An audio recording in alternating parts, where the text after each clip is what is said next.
Hi, and welcome to the first Financial Friday of 2025. Today we are looking at earnest money. The easiest way to explain earnest money is that it is a deposit made by a buyer to a seller to show their commitment. So this is part of the contract. It's also known as a good faith deposit. So before you might even do inspections, you may be turning in that earnest money. At least in New Mexico, our contract outlines that the buyer has so many days, that's a fill in the blank, in order to get the money to the title company. Now, what happens is the title company is holding on to that money.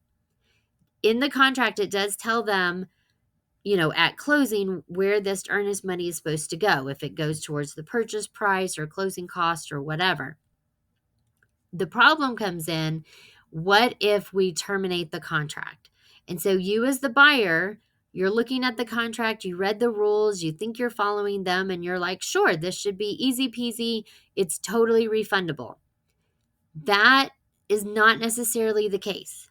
What should be and what could be are two different things. And so I just want you to be aware that if you terminate the contract early, there is a form that is the earnest money distribution form. And both the buyer and the seller have to sign this form.